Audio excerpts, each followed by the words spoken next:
successful night you ever been. So, for me, so it's for me. This is pretty fucking long.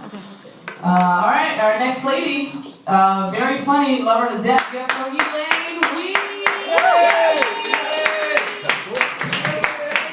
Thank you, Ricky. I didn't even sign up and I crashed the place tonight, so thanks for putting me on. And I have to tell you this, I don't curse that much. I don't talk about pussies or cocks or anything. And next week, well, that's why you don't laugh probably, but next week I'm bringing company from my job here, and I'm like flipping out over everyone tonight. Was, you know what I'm saying? I'm like a school teacher. I don't curse in school.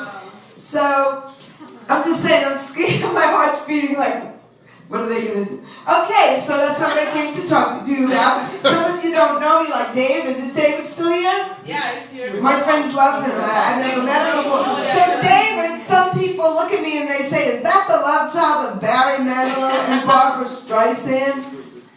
Ah, you didn't know me either. Hi. School teacher. Maybe you were in my class. So anyway, I want to tell you a story about this girl in my school. She had a very unusual name, and I wondered, how did her mother name her this name? So I think that her mother was in labor. Maybe she had 11, 12, 14 kids already, and she was thinking of a name. She's laying down in the hospital, and she sees all the toiletries up on the shelf, you know, and she sees Aquanet hairspray with the talcum powder and the baby oil, and she goes, that's it, Aquanetta Johnson. And that's the girl's name, and that's a true story about her name. She's a girl in my school. You know, you can get tongue-tied when you're a teacher. It's like Shaquina, Shaquana, Daquan, Taekwon, Taekwondo, Shaniqua, Shaquina, I said those already. Dwayne, Dwayne A, Dwayne B, Dwayne C, and Daryl. When it's Daryl and Dwayne, it's always trouble. Like they were once having a fight, and you know, when you're a teacher, everything's a teachable moment. So I break up this fight. The mayor says, never break up a fight because we're not going to pay for it. I got the light already? No. No, keep going. Oh. So anyway, so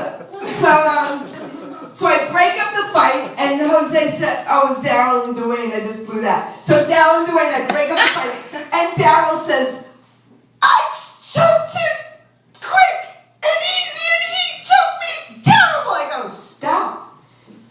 You are using your adverbs incorrectly. He choked you terribly. She's shaking her head. She's a grammatical fanatic, right? And that's what bugs me. I'm in the train, at the F train, and I swear this is true. We used to, years ago, when you'd be in the F train, you'd hear this. 42nd Street, Bryant Park, get the hell out of my train, and you with the big belly, move it. Have a nice day. But now they have recordings, and they have, with your taxpayers' dollars and your MetroCard money, they hired a lady recording from Nebraska to say, 42nd Street, Bryant Park. It's not Bryant Park, it's Bryant Park. Say it to yourself. People don't get this. You don't say, I'll talk to you. You don't say Bryant Park, you say Bryant Park. It doesn't bother you. You go on the R train, they say Newton. It's not Newton. What high school did all your parents go to? Newtown High School. You can't hire a lady to say the wrong word in your city. That doesn't bother you. Thank you for appreciating it. And I want to tell you, now that I got you laughing, I want to tell you, I go to I'm Jewish, as I said. Yeah. But I go to this salad bar, but it's not all you can eat, it's the opposite. Poundage. You buy the fried chicken, that's poundage. You pay by the pound. So I said, I'll show them. I got the lettuce, I got the coleslaw without the mayonnaise, and I got the cucumber without the mozzarella on top, and the corn without the cob. No cob. Why no cob? Because I don't want to pay extra poundage. So I showed them, there I was sitting eating my lettuce without any dressing, my collard greens, my kale, and my corn without the cob. And I showed them I only spent $7. Not funny, right? So now I have the light. So the next time I went, I said, you know what? I don't want people to think Jews are cheap, because that's a stereotype.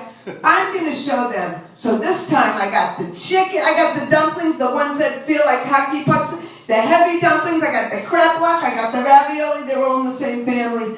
And then I got the cheese, the mozzarella on top of the cucumber, and I got the manicotti. I got everything heavy just so they wouldn't think that Jews are cheap. And I showed them, and I spent $20 that time on my salad bar. Yeah. Thank you very much. I'm done.